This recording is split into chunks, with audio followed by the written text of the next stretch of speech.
Mari kita berdoa.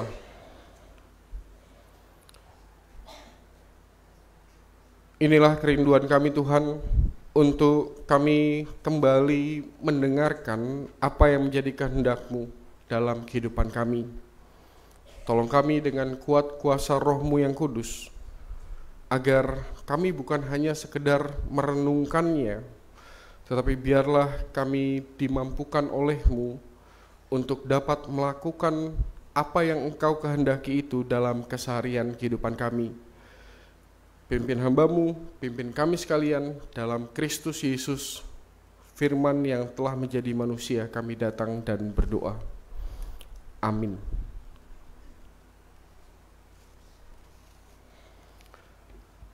Pembacaan Alkitab diambil dari Injil Matius, pasal 21, ayat 33 sampai dengan ayat 46, sesuai dengan bahan yang disediakan oleh Sinode Gereja Kristen Pasundan. Matius pasal 21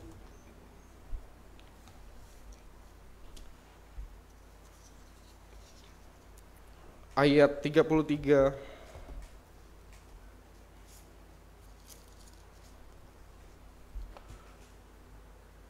sampai dengan ayat 46.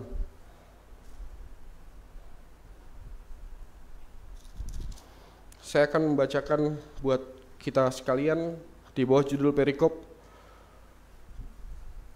perumpamaan tentang penggarap-penggarap kebun anggur.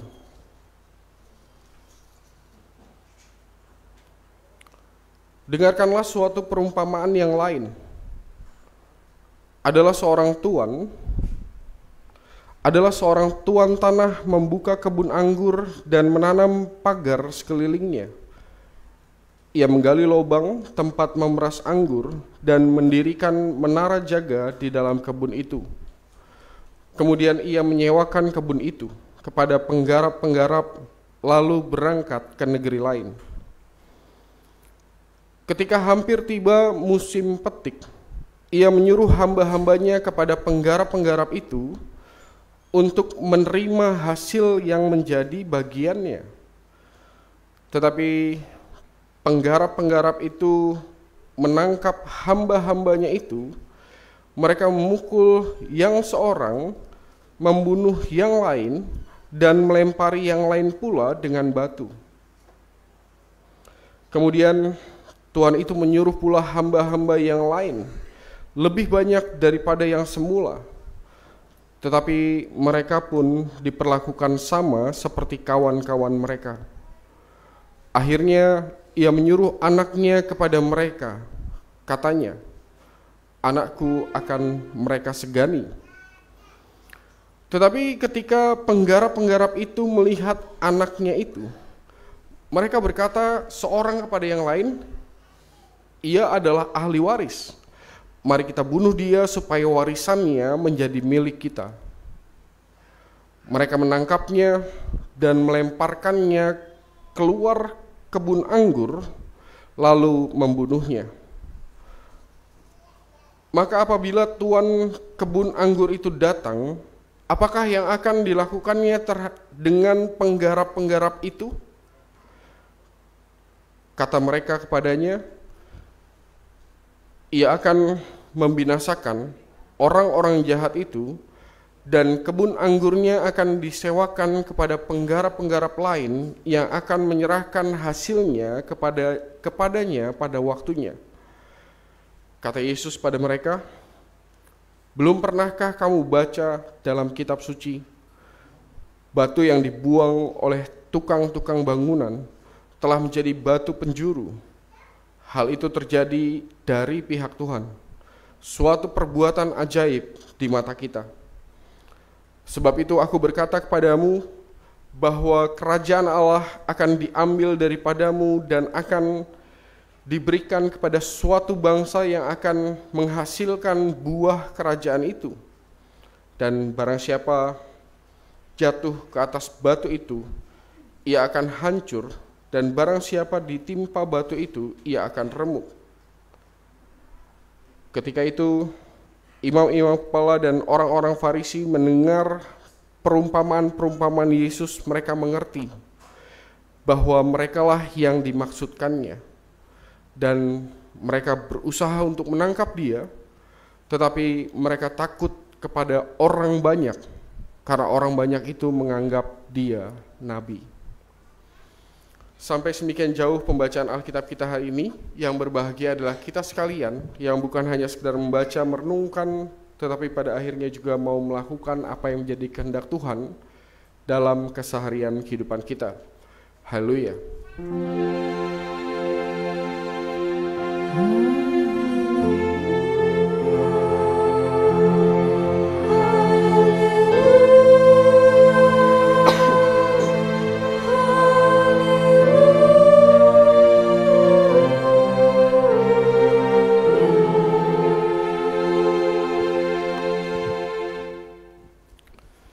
Shalom Bapak Ibu semuanya.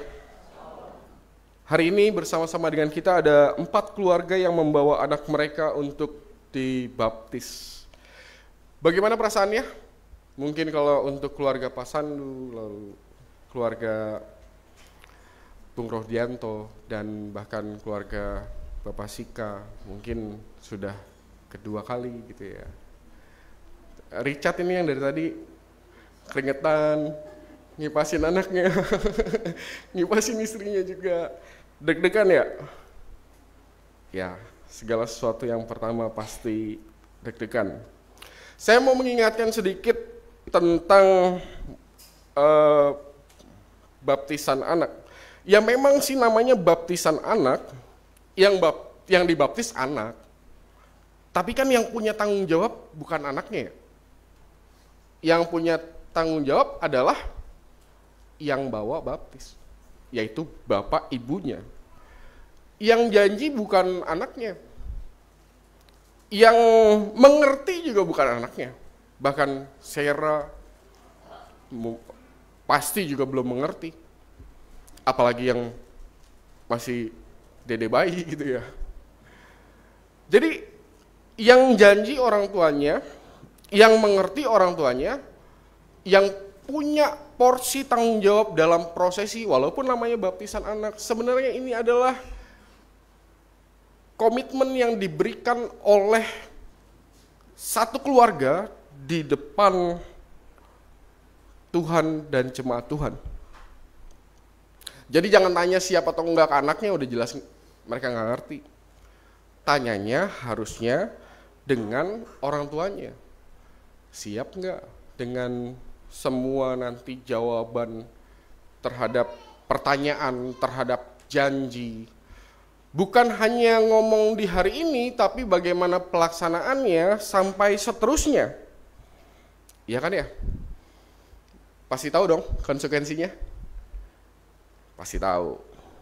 Kalau dalam bahasa perikop kita itu, ada orang-orang yang menanti untuk, waduh kapan ya saya bisa menggarap kebun anggur, menjaga kebun anggur. Orang cari kerja. Lalu kemudian ada seorang yang memiliki kebun anggur. Lalu kemudian orang ini bilang, ayo ya udah ini ada kebun anggur, bisa nggak ngejagain, kerawat sampai nanti waktu berbuah. Mau nggak mengusahakan kebun anggurku, kata yang punya kebun anggur. Dan kita bukan yang punya kebun anggurnya, tapi kita yang menggarapnya. Kita hanya dipinjami, dititipi, dan jawaban kita semuanya mau. Saat itu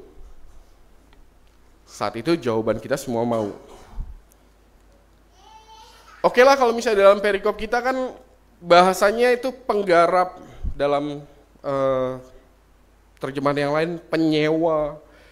Penggarap kebun anggur itu kan bekerjanya luar biasa ya.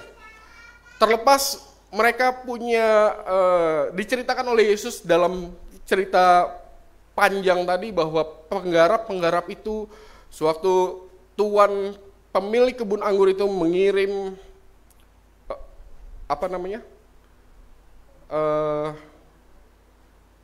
mengirim siapa? Bukan pasukan, mengirim orang-orang bawahannya untuk meminta hasil kebun anggur itu sesuai dengan kesepakatan di awal, pada akhirnya kan di situ konfliknya ya. Tapi yang perlu dipuji dari penggarap-penggarap kebun anggur ini adalah mereka melakukan tugas mereka dengan sangat-sangat baik. Sangat-sangat baik. Saya sewaktu mempersiapkan ini, saya membaca satu penafsiran yang mengatakan kalau misalnya seseorang menggarap kebun anggur dari nol sama sekali, artinya kayak misalnya seorang tuan tanah punya tanah doang. Ini saya punya tanah, silakan mau ditanami apa, yang penting diurus dan kemudian kalau misalnya sudah berbuah nanti kita bagi hasil. Itu kalau misalnya berdasarkan yang saya baca, kalau misalnya memulainya dari situ, itu butuh waktu 5 tahun untuk pada akhirnya panen pertama kali anggur. Jadi suatu waktu yang lama, dan menariknya Tuhan Yesus menggambarkan bahwa ini pemilik kebun anggurnya kemudian pergi ke negeri lain. Kayak misalnya di PL itu siapa tuh yang pergi ke negeri lain? Keluarga Elimelek ya. Ya kayak gitulah. Dia punya tanahnya disewakan, dipinjami untuk diusahakan oleh penggarap-penggarap. Dan kemudian nanti waktu panennya kita akan berbagi hasil. Baiknya dari orang-orang yang disebut penggarap-penggarap anggur itu adalah mereka mengurus dengan sangat-sangat baik. Makanya mereka jadi agak lupa diri ya. Agak lupa diri setelah 5 tahun, setelah begitu lama pemilik kebun anggurnya sudah pergi dari Israel, lalu kemudian tepat di waktu panen misalnya, waktu petik, tiba-tiba ada utusan pemilik kebun anggur, waduh, ternyata masih ada orangnya, kira-kira gitu. Tapi saya nggak akan sampai ke sana, karena saya mau mengajak kita untuk melihat bahwa penggarap-penggarap kebun anggur ini paling tidak mereka itu sudah mengupayakan yang seterbaik mungkin. Dari apa yang dititipkan, dipinjami, yang bukan milik mereka. Bapak dan Ibu, saya sepakat dengan seorang pengkhotbah. Saya dengar khotbahnya ini udah lama banget, tapi saya masih mengingat apa yang digambarkan oleh pengkhotbah ini. Kayaknya bukan pengkhotbah Kristen, tapi saya sepakat dengan Bapak ini. Jadi, Bapak ini menyebutkan bahwa punya anak itu bukan prestasi, gitu ya. Punya anak itu bukan suatu prestasi. Lalu dia menggambarkan lebih jauh lagi. Kenapa bukan prestasi? Karena bahkan kucing pun punya anak. Jadi punya anak itu bukan prestasi. Kan kadang-kadang kita hanya berpikir yang bagian yang enak-enaknya aja, bagian yang sukacitanya saja. Sewaktu kita dititipkan seorang buah hati atau berorang-orang gitu ya buah hatinya, dan kita hanya melihat bahwa oh ini anugerah dari Tuhan, betul nggak salah. Ini anugerah dari Tuhan, ini adalah berkat dari Tuhan, betul, semuanya betul. Semua yang menyukakan hati tentang keberadaan buah hati di tengah-tengah kehidupan keluarga kita, apabila dilihat dari sudut pandang yang paling positif itu adalah berkat dari Tuhan, benar semuanya, gak ada yang salah. Tapi semoga kita tidak melupakan juga bahwa sama seperti penggarap-penggarap kebun anggur itu, ada sesuatu yang harus dikerjakan, ada sesuatu yang harus diupayakan, ada sesuatu yang harus dijagain di menara, karena di menara ya. Dan itu bertahun-tahun lamanya. Siapa yang biasanya tugas di menara penjaga sekarang? Bapaknya? Atau ibunya doang? Harusnya sih gantian ya. Jadi kalau saya sih Buat saya kalau memandang secara positif seperti itu boleh. Tapi saya mau menambahkan satu hal aja Bapak dan Ibu. Supaya kita semakin sadar bahwa ada tanggung jawab yang sangat besar sewaktu satu keluarga diberikan kepercayaan yang sangat besar juga oleh Tuhan untuk di keluarga itu hadir seorang buah hati. Bukan hanya anugerah, tapi punya anak juga itu adalah ujian dari Tuhan. Ujian nih, kalau ibaratnya lahan kosong, Tuhan sudah ngasih bibit, bibitnya ditanam, kan dia sudah tumbuh dari kecil, kan keberlangsungan tumbuhnya betul-betul bergantung pada penggarap-penggarapnya. Lah itu kalau misalnya penggarapnya mau diantepin aja itu apa ya? Bahasa Bekasi itu. Hah? Iya, bahasa Indonesia itu ya udah ya.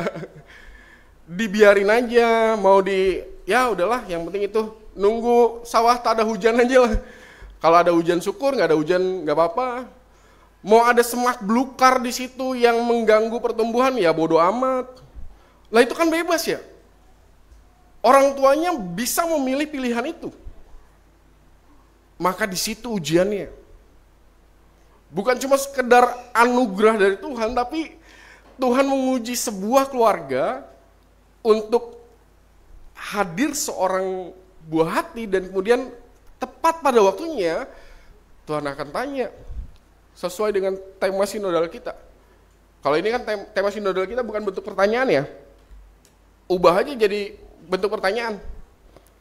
Sudahkah yang terbaik engkau berikan dengan apa yang kutitipkan kepadamu?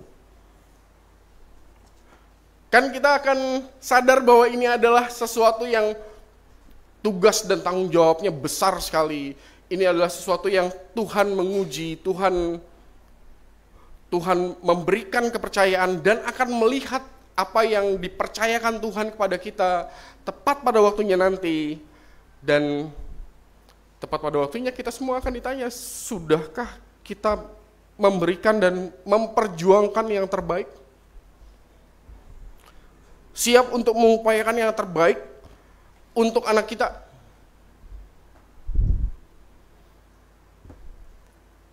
Nah, hari ini 4 keluarga ini akan menyatakan kesiapan mereka.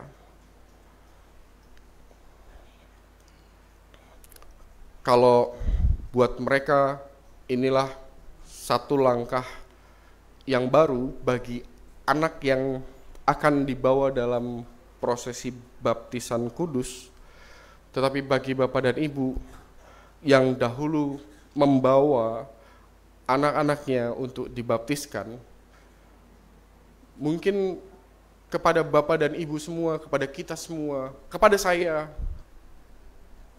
karena Theo, kepada Bapak dan Ibu semuanya, mungkin Tuhan sudah sering kali bertanya hal itu kepada Bapak dan Ibu.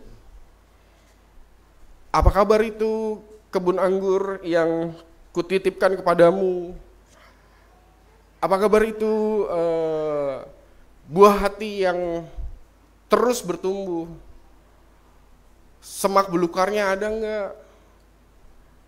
Buahnya asam, pahit, manis. Kenapa bisa kayak gitu? Kurang pupuknya, kurang air. Pasti kita punya saat-saat tertentu bahwa kita merasa Tuhan menanyakan hal itu kepada kita. Ya kan ya? Dan berbahagialah bagi Bapak dan Ibu apabila setiap kali perasaan bahwa Tuhan bertanya seperti itu kepada Bapak dan Ibu tentang bagaimana kabar titipanku, buah hati di tengah-tengah keluargamu, keluarga kita, Dan sewaktu perasaan itu muncul bahwa Tuhan berbicara kepada kita, dan kemudian kita dengan semampu kita, semaksimal kita, maka kita bisa bilang, Tuhan, saya sudah memperjuangkan yang terbaik bagi anak-anak di tengah-tengah keluarga kami. Maka berbahagialah untuk Bapak dan Ibu. Hari ini kiranya dengan semua yang Tuhan berikan anugerah kepada kita sekalian, dengan memandang bahwa itu bukan hanya sekedar anugerah, tapi juga itu sesuatu yang Tuhan mau lihat sampai di mana Tuhan bisa mempercayai kita sekalian. Maka mari kita memperjuangkan yang seterbaik mungkin dengan apapun yang Tuhan sudah percayakan untuk ada hadir dalam keseharian kehidupan kita. Jadi untuk 4 keluarga, selamat memperjuangkan apa yang akan diucapkan di hadapan jemaat dan Tuhan pada hari ini. Dan untuk kita, semoga kita setiap kali perasaan itu muncul, kita akan sesanggup itu untuk berkata sama Tuhan bahwa Tuhan, saya sudah memperjuangkan yang terbaik untuk anak-anak, untuk keluarga, seterbaik saya. Mungkin tidak sesempurna itu, tapi minimal sudah seterbaik saya. Tuhan menolong kita, amin.